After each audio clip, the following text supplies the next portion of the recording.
नमस्कार, मेरा नाम हिमांशु है। आप बिहार 100 देख रहे हैं। देखिए, लोजपा रामविलास के राष्ट्रीय अध्यक्ष व जमुई सांसद चिराग पासवान आज पटना लौटे हैं और एनडीए में शामिल होने के बाद पहली बार चिराग पासवान पटना लौट रहे हैं। बिहार के धरती पर आते ही चिराग पासवान का जोरदार स्वागत किया गया। देखिए, चिराग पासवान एनडीए के बैठक में शामिल होने दिल्ली गए थे और बैठक में शामिल होने से पहले ही चिराग पासवान ने देश के प्रधानमंत्री नरेंद्र मोदी जी के पैर छूकर आशीर्वाद लिए और उसके बाद नरेंद्र मोदी ने जिस तरीके से चिराग पासवान को गले लगाकर और उनका गाल छूकर आशीर्वाद और प्यार स्नेह वाला तस्वीर जब सामने आया तो समझिए कि अच्छों की नींद उड़ गई। चिराग पासवान नरेंद्र मोदी के खुद को हनुमान बताते थे और कहा जा रहा था कि हनुमान को अपना राम मिल गया। देखिए, चिराग पासवान की जो तस्वीर थी, नरेंद्र मोदी ने इतना प्यार और स्नेह क्यों दिया, इस पर भी चर्चा होने लगा। लेकिन आपको बता दें, अब चिराग पासवान एनडीए का हिस्सा बन गए हैं। 2024 के लोकसभा चुनाव में चिराग पासवान भाजपा के साथ मिलकर चुनाव लड़ेंगे।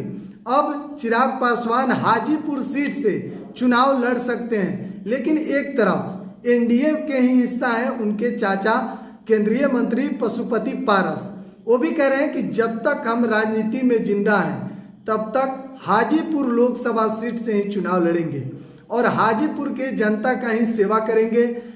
और उन्होंने साफ तौर पर कह दिया कि सामने कोई भी हो, हम हाजीपुर सीट से चुनाव लड़ेंगे, हमारे सामने जो भी होगा मुकाबला करेगा। यानी कि इशारों में ही उनके चाचा सब कुछ क्लियर कर दिए कि हाजीपुर सीट वो छोड़ने वाले नहीं हैं। लेकिन एक तरफ चिराग पासवान जो कह रहे हैं कि उनके पिता रामविलास पासवान का कर्म भूमि हाजीपुर है और अपने पिता के सपना को पूरा करना उनका कर्तव्य है, तो हाजीपुर सीट से चिराग पासवान भी चुनाव लड़ने की तैयारी में है। तो एनडीए के लिए बड़ा पेंच है। एनडीए आखिर किसे सीट देगी वहां की? हाजीपुर लोकसभा सीट चिराग पासवान को देगी या फिर पशुपति पारस को?